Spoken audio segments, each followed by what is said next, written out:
அக்கா வந்து போன டைம் வந்து பூம்புகார் தொகுதியில் சட்டமன்ற தேர்தலில் நின்றுச்சு. அக்கா வந்து பூம்புகார் தொகுதி வாக்காளர் இருக்காங்கல்ல, அவங்க வந்து நேரடியாக முதலமைச்சரை தேர்ந்தெடுக்க முடியாது அப்படின்னு ஒரு தர்க்கம் பேச முடியுமாங்க? முதலமைச்சரை எப்படி தேர்ந்தெடுப்பாங்க? சட்டமன்ற உறுப்பினரை மக்கள் தேர்ந்தெடுப்பாங்க. சட்டமன்ற உறுப்பினர்லாம் சேர்ந்து முதலமைச்சரை தேர்ந்தெடுப்பாங்க. அப்படிதான் நடைமுறை இருக்குது. பாராளுமன்றத்துக்கும் அதே தான் நடைமுறை இருக்குது. அவர் கேட்குற கேள்வி வந்து தெளிவான கேள்வி பார்த்துக்குங்க.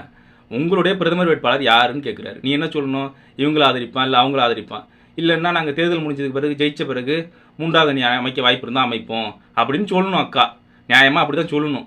ஆனால் அக்கா அப்படி சொல்லாமல் மழுப்புது பிரச்சனை கிடையாது. இந்த தம்பிங்க இருக்காங்க, தற்கூரி தம்பிங்க, கமெண்ட்டில் போயிட்டு ஃபயர் விட்டுருக்காங்க. அக்காட்ட ஒரு கேள்வி கேட்டு மீள முடியுமா அப்படிலாம் சொல்லிட்டு இருக்காங்க. அதுவே தற்கூரித்தனமாக பதில் சொல்லிட்டு இருக்குன்னு தெரியல தற்கூரி தம்பிகளுக்கு. அக்கா வந்து பாராளுமன்ற உறுப்பினருக்கான வேலை என்னன்னு சொல்ல வராங்கன்னு வச்சுக்கிங்களா?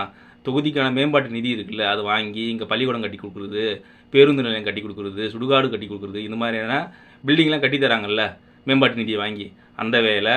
அப்புறம் பாராளுமன்றத்துள்ள புதுசாக சட்டம் கொண்டு வரது, சட்ட திருத்தம் பண்ணுறாங்கல்ல, இதிலெல்லாம் பங்கு பெற்று அதுக்கு எதிர்ப்பு தெரிவிக்கிறது, அதுக்கு ஆதரவு தெரிவிக்கிறது, அப்புறம் விவாதத்தில் கலந்துக்கிறது பாராளுமன்றத்துள்ள, இது மட்டும்தான் பாராளுமன்ற உறுப்பினரோட வேலை அப்படிங்கிறத சொல்ல வராங்க அக்கா. ஆனால் பிரதமரை தேர்ந்தெடுக்கணும் ஒரு ஆப்ஷன் இருக்குல்ல, அதை மட்டும் சொல்ல மாட்டாங்க. இவங்க கட்சியோட முக்கியமான பேச்சாளர் இருக்காங்கல்ல, அவங்களோட லட்சணமே இதுதான். அதாவது பிரதமர் வேட்பாளர் யாருன்னு கேட்டால் அவங்க இந்த அளவுக்கு தான் சொல்கிற அளவுக்கு தற்கூரித்தனமாக இருக்கிறாங்க. இவங்க அண்ணன் எப்படி தெரியுங்களா?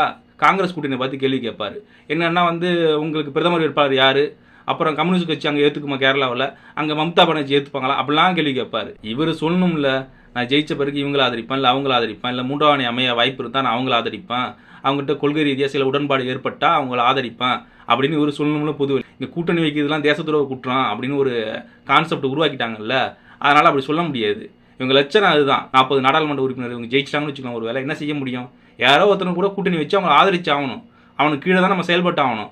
ஏன்னா அங்கே தற்கூரி கொடுத்துட்டு சொல்லி வச்சுருக்காங்கல்ல, கூட்டணி வைக்கிறது தேச துரோக குற்றம், நான் கூட்டணி இல்லாமல் எல்லாத்தையும் மறாத்திடுவேன், புரட்சியாளர் அப்படிலாம் உருவி வச்சுருக்காங்கல்ல, அதெல்லாம் வீணாக போயிடும் பார்த்துங்க. அவன் போட மாட்டான் பார்த்துங்க ஓட்டு. மூணாவது நீ ஆதரிச்சுன்னா நான் ஏன் ஓட்டு போடணும் அப்படின்னு கேள்வி கேட்பான் பார்த்துங்க தற்கூரி தம்பிகள்.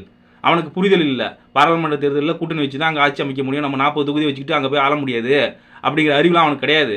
அதனால் அவன் ஓட்டு போட மாட்டான்னு பயம் இருக்குது. அதனால தான் இவங்க பொதுவெளியில் பேச மாட்டாங்க. நான் இவங்கள ஆதரிப்பேன், இல்லை அவங்கள ஆதரிப்பேன், இல்லைன்னா மூன்றாவது அணி ஆதரிப்பேன் அப்படின்னு பொதுவெளியில் பேச மாட்டாங்க. அது ஒரு காரணம் தான், வேறு ஒன்றும் கிடையாது. 5000 ஓட்டு 10,000 ஓட்டும் விடாமல் போயிடும். அந்த பயம் இருக்குது, வேறு ஒன்றும் கிடையாது. பிரதமர் வேட்பாளர் யாருன்னு சொல்ல வக்கு இல்லாத காரணம் இதுதான்.